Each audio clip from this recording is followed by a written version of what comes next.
구독자 여러분들 평안한 오늘이신가요? 오늘 사연은 정말 특별한 곳에서 보내주신 사연이어서 먼저 말씀드리게 되었어요. 바로 북한에 계셨다가 한국으로 탈북하신 분의 사연인데요. 사연에 북한에서 겪었던 이야기들도 있어서 영상으로 제작을 해야 하는지 참 고민을 많이 했습니다. 그래서 우리 구독자분들께 먼저 양해를 구하려고 말씀드리는 거고요. 사연에 있었던 북한 단어와 문장들은 모두 한국 단어들로 일부 변경하였고, 배경으로 쓰이는 영상들은 북한 영상들이 아닌 상황을 이해할 수 있도록 하는 참고 영상들이니 이 점 양해해 주시고 시청해 주시면 정말 감사한 오늘 될 수 있을 것 같습니다. 그럼 사랑하는 구독자 여러분들, 오늘 사연도 힘차게 읽어보겠습니다. 안녕하십니까? 저는 30대 초중반의 조영옥이라고 합니다. 30대 치고 이름이 올드하죠? 제 또래들의 이름을 들으면 예지, 효연 등등 예쁜 이름들이 대부분인데 제 이름이 이런 이유는 제 출신이 한국이 아니기 때문입니다. 분명 한국 이름인데 왜 한국 이름이 아닌지 또 궁금하실 것 같아요. 보통 여기까지 말하면 제가 한인 2세라고 생각하는 게 일반적입니다.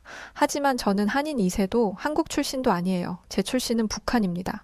북한에서의 삶은 치열했어요. 여러분도 아시다시피 제대로 먹을 수 있는 날은 손에 꼽을 정도였고 어느 순간부터는 중앙당국으로부터 보급도 나오지 않았습니다. 그래도 봄, 여름 정도엔 주워 먹을 거라도 있지 겨울에는 먹을 게 없어서 나무 껍질을 발라먹기까지 했습니다. 나무 껍질을 물에 삶아서 먹으면 먹을 수는 있는데 심한 복통과 변비가 생기기도 해요. 하지만 그런 건 중요하지 않습니다. 일단 입에 뭐라도 먹어야 할 수 있어야 했으니까요. 그런데 나중엔 그것조차 못하게 하더라고요. 나무는 높으신 분들 땔감으로 써야 한다면서요.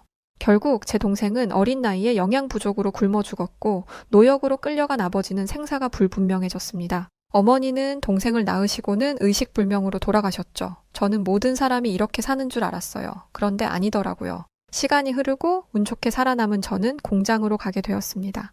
이 생지옥만 벗어나면 배 고플 일은 없을 거라고 생각했어요. 그런데 실상은 작은 감자 몇 알과 옥수수죽 조금이 전부였습니다. 삼시세끼를 챙겨 먹는다는 개념은 없었습니다. 하루에 한 번도 안 나오는 날이 있었어요. 뼈 빠지게 일을 하고 잠도 못 자며 일을 해도 임금을 받아본 적이 없습니다. 그래도 한 가지 좋았던 건 TV를 볼 수 있다는 것이었어요. 그러던 어느 날 제가 알고 있던 세계를 산산이 부수는 장면을 목격하게 되었습니다. TV 전파 송신이 잘 안 돼서 안테나를 만지던 중 아주 우연히 한국 방송이 잡혔어요. 북한에서 한국 방송을 보는 건 사형까지 당할 정도의 큰 범죄입니다. 하지만 갓 20살이 된 저희에게는 호기심이 우선이었어요. 저희는 소리를 끄고 방문을 잠그고 TV에 눈을 고정했죠. 그런데 뭔가 이상했습니다. 한국 방송에서 북한의 국기인 인공기가 나오고 있었거든요. 글을 읽을 줄 아는 친구가 하는 말로는 북한이 남한을 위협하고 있는 방송이 나오고 있었습니다. 저희는 당연히 남한이 두려움에 벌벌 떨고 있을 거라고 생각했어요. 그런데 전혀 아니었습니다. 남조선인들은 공화국의 도발에 어떤 대응을 할 건지 담담히 설명하고 있었죠. 분명 공포에 떨어야 하고 사람들에게 위험을 경고해야 하는데 그런 게 없었던 거예요. 그리고 또 하나 이상했던 건 남조선 방송에서 비추고 있는 평양의 풍경이었습니다. 분명 공화국이 맞는데 아닌 것 같았어요. 저희는 모든 인민이 똑같은 환경에서 사는 줄 알았습니다. 우리가 굶으면 수령님도 굶고 평양 사람들도 함께 굶는다고 했는데 다들 때깔 좋은 옷을 입고 손전화기까지 들고 있더라고요. 저희는 처음으로 뭔가 이상하다는 것을 느끼기 시작했습니다. 순간 정적이 흘렀고 저희 중 한 명이 무겁게 말을 꺼내기 시작했어요. 내가 우리 친척한테 들은 건데 사실 남조선이 우리 공화국보다 훨씬 잘 산다고 하더라고. 저를 포함한 또 다른 한 명의 눈이 커다래지면서 믿을 수 없다는 반응을 하자 그 친구는 속삭이듯 말을 이었어요. 내가 아는 사람도 남조선으로 넘어갔어. 저는 믿을 수가 없었습니다. 남조선은 배가 고파서 사람도 잡아먹는다는데 어찌 남조선으로 넘어간다니? 이렇게 말하자 아차 싶었나 봐요. 맞구나 야. 네가 살던 데는 시골 중에서도 시골이라 남조선 얘기는 들어본 적이 없겠어. 남조선이 공화국보다 못 산다는 건 옛날 일이야. 내가 살던 마을에도 몇십 명이나 탈북을 했어. 다들 거기서 잘 먹고 잘 산다더라. 무슨 말이야. 국경을 넘어가는 순간 사살될 텐데. 목숨을 거는 거지 뭐. 저는 이해가 되지 않았어요. 어떻게 목숨을 걸고 그 끔찍한 남조선으로 간단 말이죠? 저는 친구의 말을 믿지도 않았을 뿐더러 이 불순종자의 사상에 화가 날 것 같았습니다. 하지만 친하게 지내던 동무가 처형당하는 건 원치 않았기 때문에 이 아이의 생각을 바꾸기 위해 노력했어요. 그런데 저는 한국 드라마를 보자마자 제 생각이 틀렸다는 걸 깨달았습니다. 한국 드라마에서 비치는 남조선의 모습은 별천지였어요. 드라마에 나오는 배우들은 전부 잘생기고 예뻤고 로맨스 드라마에서 보여주는 아름다운 사랑 얘기를 보며 눈물을 훔치기도 했죠. 북한에서는 손을 잡고 뽀뽀하는 것도 금지되어 있거든요. 자유연애가 불가능한 곳에서 바라보는 젊은 청춘의 사랑 이야기는 마치 꿈속의 이야기처럼 느껴졌습니다. 그리고 한국 분들은 이해가 안 되시겠지만 저는 매일같이 샤워하는 장면이 이해가 안 됐어요. 아니 대체 어떻게 매일 따뜻한 물로 샤워를 할 수 있는 거죠? 게다가 욕조에 물을 받아 목욕하는 모습은 충격 그 자체였습니다. 북한의 겨울에는 몸에 물 한 번 못 묻히는 일이 당연한 걸로 받아들여지거든요. 저는 결국 탈북을 해야겠다고 마음먹었습니다. 가족들이 있는 친구들은 결국 가지 못하고 저만 말이죠. 저는 목숨을 걸고 북한과 중국 국경지대로 향했어요. 그곳에서 몸을 숙이고 아무것도 먹지 못하며 사흘을 버텼는데 결국 군에게 잡히고 말았죠. 잡힌 자리에서 총에 맞아도 싼 행동을 한 건데 의외로 제게 총구를 겨누지 않았습니다. 그러더니 갔나 운이 좋구먼 길에? 라고 하며 저를 끌고 가더라고요. 제가 끌려간 곳은 바로 중국 검문소였습니다.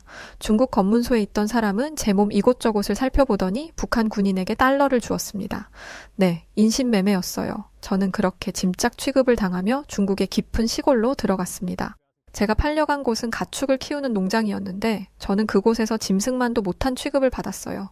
가축은 팔면 돈이라도 되지 제 몸값은 돼지 한 마리 값도 못했거든요. 저는 돼지우리에서 잠을 잤고 화장실도 쓰지 못해서 땅을 파서 볼일을 봤습니다. 밥도 주지 않아서 돼지들에게 주는 밥을 같이 먹기도 했어요. 그런데 그럼에도 불구하고 다행이라는 생각을 했습니다. 북한에 있을 때는 나뭇잎을 끓여 먹었는데 그래도 이곳에서는 뭐라도 먹을 수 있었으니까요. 굶어 죽지 않았음에 감사했습니다. 그리고 제 주인은 제가 씻는 걸 허락해 줬습니다. 물론 개울가에 가서 몸을 씻어내는 것뿐이었지만 짐승과 달리 몸을 씻을 수 있다는 것만으로 인간의 존엄성을 잃지 않을 수 있었어요. 지금 생각해보면 정말 끔찍한 일이었지만 당시에 저는 제 상황에 만족하고 있었어요. 그러던 어느 날 키가 훤칠하고 얼굴이 맨들맨들한 남자가 농장으로 찾아왔습니다. 그 사람은 시골 지역을 조사하라는 당국의 명령을 받고 내려온 사람이었어요. 중국인인데 우리말을 꽤 하더라고요. 그 남자는 저를 처음 본 순간부터 퍽 다정하게 굴었습니다. 제가 북한에서 건너온 걸 알고 있더라고요. 저는 그 사람이 절 잡아갈 거라고 생각했습니다. 공산당에서는 북한 사람을 무조건 잡아다 북한으로 송환하니까요. 그런데 그는 그러지 않았어요. 이렇게 고통받는 북한 사람들을 많이 봐왔다며 그런 사람들을 볼 때마다 안타까운 마음이 들었다는 거였죠. 그러면서 자기가 저를 도와줄 수 있다고 말하는데 하늘에서 동아줄이 내려온 것 같았습니다. 하지만 그럼에도 불구하고 쉽게 경계를 풀 수가 없었어요. 그러자 그 남자는 제 경계를 풀기 위해서 먹을 것도 가져다 주고 상처난 곳에 바르라며 약을 챙겨주기도 했습니다. 주인 몰래 두툼한 이불을 주어서 추위를 피할 수 있게 해주었죠. 그 사람에 대한 경계심이 조금씩 풀려가자 남자는 본격적으로 도망가라는 말을 하기 시작했습니다. 그런데 말은 쉽죠. 삼엄한 경계를 뚫고 탈출하는 건 거의 불가능에 가까웠습니다. 그리고 여기는 시골 중에서도 시골이라 걸어서는 절대 산을 넘을 수가 없어요. 아무것도 없는 상태에서 산을 넘는다? 들짐승한테 뜯어먹힐 일 있나요? 제가 이런 상황을 말하자 남자는 무슨 그런 걱정을 하냐며 자기가 도와준다고 하더라고요. 제 생각과 다르게 탈출은 수월했습니다. 새벽에 남자가 오라던 곳으로 나가니 차 한 대가 저를 기다리고 있었습니다. 그리고 그 차를 타고 출발하니 순식간에 축사와 멀어지며 산을 넘었어요. 곧이어 넓은 도로가 나왔고 순간 긴장이 풀리자 저는 까무룩 잠에 들었습니다. 잠에서 깨어보니 차 안에 제 또래 여자들 3명이 추가되어 있더라고요. 어디서 온 사람들이냐고 물어보려는데 제 탈출을 도왔던 남자가 무서운 목소리로 말했습니다. 그 입 다물고 얌전히 가라. 저희는 이때부터 뭔가 잘못됐다는 것을 깨닫기 시작했어요.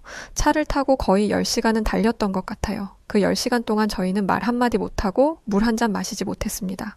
화장실 같은 거 갈 시간 없다고요. 그러면서 본인들은 밥도 먹고 물도 먹더라고요. 본인들 화장실 가고 싶을 땐 교대로 다녀오고요. 남자가 저를 데려간 곳에서 저는 절망했습니다. 10시간이 넘는 시간 동안 불안했던 마음이 확신으로 바뀌었어요. 저는 또다시 팔려갔습니다. 이번에는 식당이었어요. 그곳에서도 저는 사람 취급 따위 받지 못했습니다. 손님들을 대하는 일이라면 그래도 누군가에게 도움이라도 청해봤을 텐데 주방에서 한 발자국도 나가지 못하게 했고 무엇보다 제가 북한에서 왔다는 걸 중국인에게 말할 수가 없었어요. 저는 화장실에 가고 싶으면 주방 안에 있는 간이 화장실을 써야 했습니다. 최소한의 인권도 없고 존중도 배려도 없는 곳에서 그렇게 살았어요. 처음에는 제 신세가 너무 가여웠습니다. 북한에서 탈출한 걸 후회했어요. 그 공장에 그냥 남아있을 걸. 그러면서 나만이 원망스러웠습니다. 왜 그딴 드라마를 만들어서 내 마음을 뒤숭숭하게 만들어? 그리고 나중엔 의심이 들더라고요. 그 드라마는 분명 조작된 거야. 사실은 아직도 사람을 잡아먹으면서 살고 있는데 북한 사람들이 넘어오게 하려고 그딴 거짓 영상으로 사람들을 선동한 거지. 이 더러운 남조선 놈들. 그것들만 아니었어도. 하지만 이런 생각도 잠시 마지막으론 체념했어요. 이게 내 팔자다. 어쩔 수 없는 거다. 그냥 사람이 아니라고 생각하며 살자. 배 곪지 않는 게 어디냐. 라고 생각하기 시작했죠. 그러던 어느 날 펄펄 끓는 기름에 손이 대었어요. 염증이 나서 살이 골맞고 피부가 녹아내렸습니다. 살 가죽 아래가 다치는 바람에 손을 쓰는 것 자체도 어렵더라고요. 그리고 통증도 계속됐습니다. 나중에 알게 된 건데 화상은 제때 치료하지 않으면 폐혈증으로 사망할 수도 있다더군요. 참 명줄도 길죠. 그렇게 죽은 사람처럼 일하다 보니 저를 산 식당 주인은 저를 깨끗하게 씻기고 주방일과 서빙일을 함께 시켰어요. 씻겨놓으니까 쓸만하다면서요. 처음엔 감시를 하더니 제가 모든 걸 포기한 듯 보이자 주인의 감시도 조금씩 사그라들기 시작했습니다. 드라마나 영화를 보면 주인공들은 이런 상황을 호시탐탐 노리던데 저는 그런 거 없었습니다. 그 정도로 저는 삶의 미련이 없었어요. 그러던 어느 날 제 지쳐있던 심신을 깨워준 인생의 은인이 나타났습니다. 어느 날 가게 안으로 훤칠한 사람이 나타났어요. 제가 보던 중국인들은 까무잡잡한 피부에 키도 작고 배도 많이 나왔는데 그 남자는 키도 크고 피부도 깨끗하더라고요. 커다란 배낭을 메고 있는 걸로 보아 배낭 여행자인 것 같았죠. 처음에는 꽤 잘생긴 중국인인 줄 알았는데 중국어가 약간 어색했습니다. 저는 중국에서 몇 년 동안 지내며 중국어를 많이 배운 상황이었거든요. 남자는 어떻게든 중국어로 주문을 하려고 했는데 순간 중국어가 막혔는지 혼잣말로 이렇게 말했어요. 아, 뭐더라. 중국어 어렵네. 저는 흠칫 놀랐습니다. 한국 드라마에서 보았던 한국인 특유의 말투였거든요. 이 말을 들으니 순간 너무 반갑더라고요. 이 사람이 한국에서 왔기 때문이 아니라 우리말을 할 수 있다는 사실이 기뻤습니다. 저는 설레는 마음을 갈무리하지 못하고 들뜬 말투로 말했습니다. 뭘 시키려고 그럽니까? 남자는 깜짝 놀랐습니다. 그리고 바로 이렇게 말하더라고요. 북한 분이세요? 그러면서 남자의 눈이 제 손으로 향했습니다.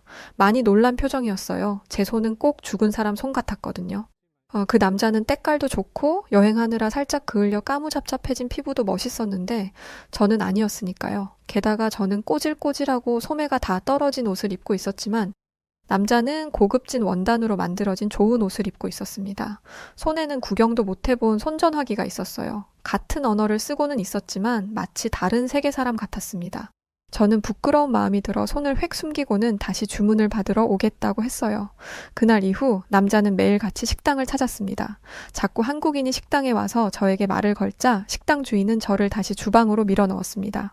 그러던 어느 날 쓰레기를 버리러 나가려는데 누가 저를 불렀습니다. 바로 그 남자였어요. 남자는 내일이면 이곳을 떠난다고 했습니다. 괜히 아쉽더라고요. 저는 잘 가시라 인사하고 서둘러 들어가려고 했습니다. 그러자 그 남자는 자신이 이곳에 머무는 동안 탈출을 도와줄 사람을 구했다고 했어요. 중국에서 머무는 탈북자들의 탈북을 도와주는 한국인 목사님이 계신다면서 말이죠. 하지만 들으셨다시피 저는 이미 한 차례 배신을 당했었습니다. 그래서 그 말을 믿을 수가 없었어요. 하지만 남자는 자기 말을 한 번만 믿어달라며 자신의 손전화기를 열어 사진을 보여주었어요. 그 사진 안에는 군복을 입고 있는 그 남자의 사진부터 어딘가에서 찍은 행복해 보이는 사진들이 수천 장이나 담겨 있었습니다. 제가 고민할 시간은 단 하루였어요. 그리고 저는 마지막 기회라고 생각하고 탈출을 마음먹었습니다. 짐승처럼 사는 게 무슨 의미가 있나? 죽으면 죽고 말지 라는 자포자기의 심정으로 말이죠. 이번 탈출은 꽤 어려웠어요. 저를 추격하는 사람들이 생겼거든요. 그리고 검문소를 통과했어야 했기 때문에 더더욱 어려웠습니다. 하지만 그분들의 도움 덕분에 탈출에 성공할 수 있었어요.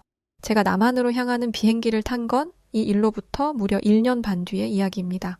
감시를 피해 이리저리 옮겨 다니며 신변을 보호해야 했기 때문이었죠. 남한행 비행기가 비로소 이륙을 했을 때 저를 비롯한 탈북자들은 기쁨의 환호성을 질렀습니다.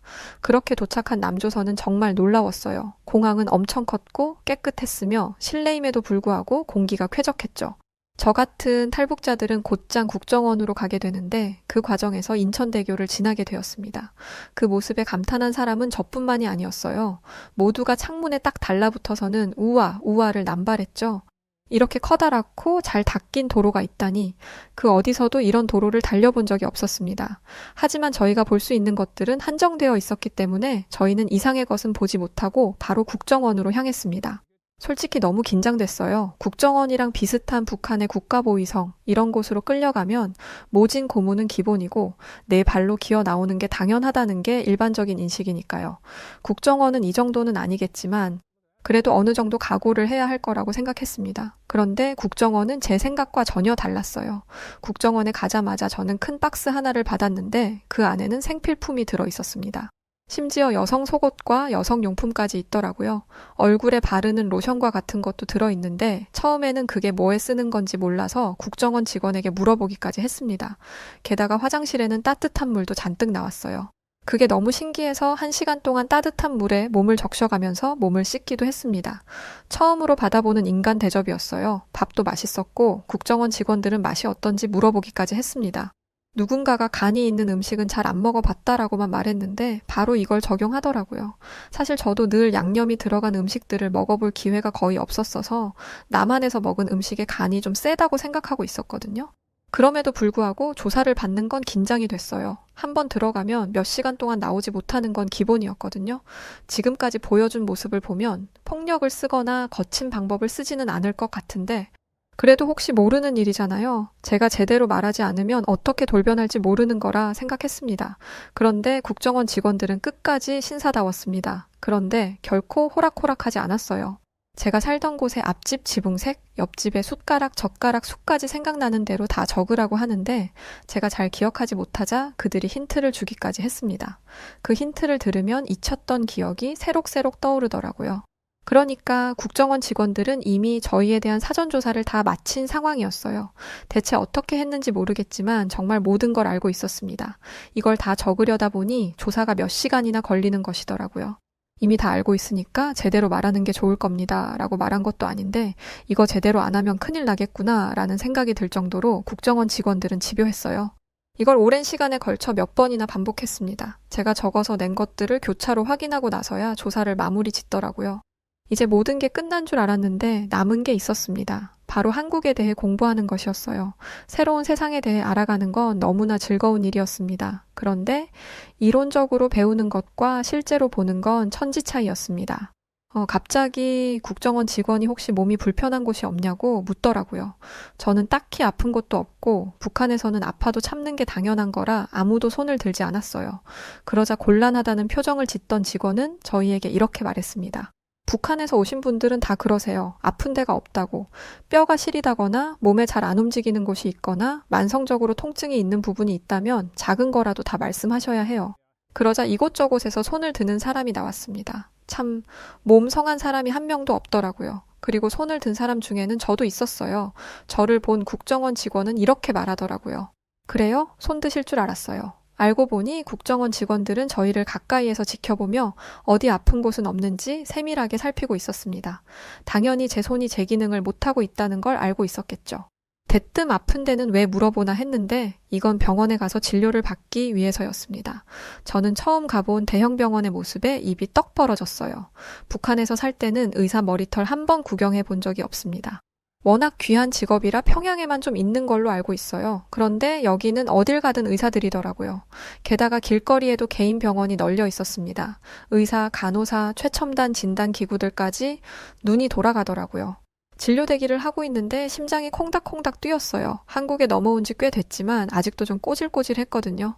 남한인들이 하고 다니는 것 보면 전부 고급 사람들처럼 잘 꾸미고 다니던데 저는 아직 피부도 안 좋고 얼굴도 까맣고 머리카락도 푸석푸석했습니다. 국정원에서 준 옷들이 깔끔하기는 했지만 왠지 주눅이 들었습니다. 그래서 의사가 저를 혼낼 거라고 생각했습니다. 의사가 나를 무시해서 진료를 제대로 안 해주면 어떡하지? 라고요. 그런데 의사는 제 상상과 전혀 달랐습니다. 아주 친절하게 제 상처 부위를 확인해 주었고 검사 일정을 잡아주었어요. 검사 결과 화상 정도가 너무 심해서 죽은 신경과 근육은 되돌릴 수 없다고 하더라고요. 피부는 나중에 이식을 받으면 어느 정도 괜찮아질 거라고 하셨고, 신경이 쓰인다면 이후에 이식 수술도 고려해 보라고 했죠. 그러면서 이 정도 화상인데도 살아남은 건 정말 천운이라고, 그동안 정말 고생 많으셨다고 저를 위로해 주었습니다. 그 말에는 진심이 듬뿍 묻어 있었어요. 처음 만나는 사람에게 진심 어린 위로를 받으니 눈물이 왈칵 쏟아지더라고요. 의사는 그런 저를 철량 맞다고 내쫓지 않고 제가 눈물을 멎을 때까지 휴지를 건네주며 위로해 주었습니다. 저는 이후로 재활 치료를 시작했어요. 완벽하게 회복하지는 못해도 재활 훈련을 하면 어느 정도 일상생활은 가능해질 거라고 하더라고요. 그런데 저는 이게 다 빚이라고 생각했습니다. 이 세상에 누가 호의로 이런 친절을 베풀겠어요. 게다가 저는 한국에서 태어난 사람도 아닌걸요. 저는 국정원 직원에게 지금까지 한국에 오기 위해 쓴 비용, 국정원에서 먹고 자고 한 비용, 병원에 다녀온 비용이 많이 나오는지, 뭘로 갚으면 되는지 물어봤습니다. 그런데 직원은 왜 이런 걸 물어보냐고 말하더라고요. 저는 당연히 갚아야 되는 게 아니냐고 물었어요. 그러자 직원은 갚지 않아도 된다고 말했습니다. 이 모든 게 저를 위해 그냥 제공되는 거라니 저는 마음 깊이 남한에 대해서 감사한 마음을 가지게 되었습니다. 이제 북한이 아닌 남조선 사람으로서 이 나라의 발전을 위해 최선을 다하는 사람이 되어야겠다고 마음먹었죠. 그렇게 시간이 흘러 저는 국정원에서 나와 본격적으로 남한 사회에 적응하기 시작했습니다. 일자리를 찾은 뒤 제가 가장 먼저 한 건 저를 지옥 같던 중국에서 꺼내준 한국인 남자를 만나는 일이었습니다. 제가 알고 있는 정보는 그 남자의 얼굴과 나이, 그리고 그 남자가 다니는 대학뿐이었습니다. 저는 대학에 가서 이름, 나이를 말하면 바로 찾을 수 있을 거라고 생각했어요. 그런데 학교에 가자마자 얼어붙고 말았습니다. 학교가 상상 이상으로 크더라고요. 제가 살던 마을의 몇 배는 될 것 같았죠. 학생들의 수도 어마어마하기 때문에 이런 곳에서 그 남자를 찾는 건 사막에서 바늘 찾기와 같을 거라 생각했습니다. 그 학교 학생들을 붙잡고 물어보니 아마 그 나이면 군대에 갔을 거라고 말하더라고요. 게다가 학교에 과가 수십 개는 있어서 그곳을 전부 돌아보려면 한 세월이 걸릴 거라고 했죠. 또 이미 졸업을 했을 수도 있다는 절망적인 얘기도 들었습니다. 전력을 다해서 그 남자를 찾고 싶었지만 저도 먹고 살아야 하다 보니 거기에 온전히 집중하기는 어려웠어요. 그렇게 2년이라는 시간이 흘렀고 저도 회사에 어느 정도 적응을 했습니다. 그래서 다시 그 남자를 찾아다녔어요. 국정원에서 그런 일을 겪고 난 뒤 그 어떤 은혜도 잊지 않아야겠다고 다짐했었거든요. 이번에도 찾지 못할까봐 많이 불안했는데 정말 다행히도 조금씩 희망이 보였습니다. 한 학생이 제 사연을 듣더니 학생들만 사용하는 커뮤니티에 제 사연과 남자의 이름, 나이를 올렸거든요. 그리고 얼마 뒤 연락이 왔습니다. 그 남자를 찾았다는 놀라운 연락이었어요. 저는 기대 반 걱정 반으로 그 남자를 만나러 갔습니다. 혹시 아닐 수도 있으니까요. 그런데 약속 장소에 나와 있는 사람은 정말 그 남자였었습니다. 그 남자를 만난 지 벌써 7년이라는 시간이 지났음에도 한눈에 알아보겠더라고요. 그 사이에 그 남자는 더 듬직해져 있었습니다. 그리고 제가 그 남자를 찾아다녔을 때는 이미 졸업한 뒤였어요. 학생들 커뮤니티를 통해 찾은 건 천운이었습니다. 이미 졸업한 사람이라 그 커뮤니티에 들어갈 이유가 없었는데 우연히 갖게 된 술자리에서 제 이야기가 나왔더라고요. 그렇게 화제가 된 사연도 아니었는데 말이죠. 정말 하늘이 도와야만 가능한 일이었습니다. 저는 그동안 있었던 일을 말하며 눈물 콧물 다 뺐어요. 그리고 당신 덕분에 제가 새 삶을 얻게 되었다며 거듭 감사 인사를 전했습니다. 그리고 어떻게 해야 이 은혜를 갚을 수 있을지 모르겠다며 어떻게든 은혜 갚을 방법을 찾았죠. 그런데 그 남자는 제게 그 무엇도 바라지 않았습니다. 제가 한 거라고는 수만 가지의 방법 중 하나를 알려준 것 뿐이에요. 그 상황에서 벗어난 건 영옥 씨의 결단과 용기 덕분일 거예요. 영옥 씨가 용기 내지 않았더라면, 의지를 갖지 않았더라면 불가능했을 일이에요. 정말 큰 일을 잘 해내셨어요. 영옥 씨, 정말 고생 많이 하셨어요. 이제 행복하게 잘 살기만 하면 되네요. 그 말을 듣는데 또다시 눈물이 터져 나왔습니다. 그동안 고생했다, 영호가. 정말 고생했다. 라는 어머니와 아버지의 목소리가 제 귓가에서 맴도는 것 같았죠. 제가 은혜 갚을 분은 이 남자뿐만이 아니었습니다. 저는 목숨을 걸고 저를 탈출시켜준 목사님을 찾아가기로 했어요. 그리고 그 길을 남자와 동행했습니다. 저희는 기차를 타고 이동했는데 사는 게 바빠서 한 번도 기차를 타볼 생각을 못했어요. 동해로 가는 기찻길은 너무나 아름다웠습니다. 북한에 사는 황폐하기 그지없었는데 남한은 녹음이 우거진 모습이었죠. 또 동해 바다를 보는데 감격스럽기까지 했습니다. 처음으로 바다를 눈앞에서 본 것이었거든요. 저는 동해바다 앞에서 살고 계시는 목사님을 만나 다시 한번 감사 인사를 전했습니다. 그분도 남자와 마찬가지로 제게 대가를 바라지 않으셨어요. 그러면서 이렇게 말씀하셨죠. 억압되지 않은 자유로운 삶을 누리고 있다는 마음으로 희망을 보게 되셨다면 그것만으로 저에게는 큰 선물입니다. 너무 늦게 한국으로 데리고 와서 미안합니다. 이 말을 계속해서 곱씹어 보았어요. 제가 한국에 와서 얻어낸 자유는 누군가에겐 당연한 것이지만 누군가에게는 목숨을 걸고 쟁취해야 하는 것이었습니다. 그만큼 자유란 소중한 것이죠. 저는 한국에서 살면서 먹고 싶은 걸 욕심낼 수 있게 되었고 일한 만큼 보상을 받을 수 있게 되었어요. 밤에 돌아다녀도 10명이 넘는 사람들과 모임을 가져도 그 누구도 제지하지 않죠. 이게 바로 자유니까요. 그리고 저는 남한에서 뒤늦은 공부도 하기 시작했습니다. 비록 아무것도 모르는 촌스러운 북한 사람에 불과하지만 이렇게 배움이라는 걸 가질 수 있음에 하늘에게 감사해 하고 있어요. 그리고 가장 큰 변화는 제가 저를 구해줬던 그 남자와 지금도 만남을 가지고 있다는 것입니다. 그 남자의 이름은 김민철이에요. 그리고 그 민철 씨는 저의 남편이 될 사람이기도 합니다. 손은 썩어 들어가고 죽음의 그림자를 달고 다니던 제가 사람 구실하며 결혼까지 할 거라 누가 상상이나 했을까요? 저는 제게 주어진 이 삶을 충분히 누리려고 합니다. 저는 지금요, 뜨겁게 사랑하고 더없이 행복하고 언제나 감사하고 끝없이 베풀면서 살려고 합니다. 서툴고 모르는 거 투성이지만 이제 더는 북한 사람이 아닌 남한, 아니 한국의 사람으로서 최선을 다해 살아가겠습니다. 네, 오늘 사연은 여기까지인데요. 와, 이거 정말 너무 충격적이었고 어떻게 그런 시절을 어린 나이에 보내셨을지 감히 상상조차 못하겠네요. 귀한 사연 정말 진심과 마음을 다해 감사드립니다. 이곳에서 이제 더는 어려움 없이 늘 밝고 행복한 삶이 되시길 응원드려요. 고맙습니다. 자, 그럼 오늘 사연 어떻게 들으셨나요? 구독과 좋아요, 알림 설정 부탁드리고요. 그럼 지금까지 사연을 읽어드렸던 여우튜브 송은지였습니다. 영상 끝까지 시청해주신 시청자 여러분 모두 고맙고 우리 구독자분들 감사드리며 사랑합니다. 더 좋은 영상으로 찾아뵐게요. 감사합니다. 당신만의 유튜브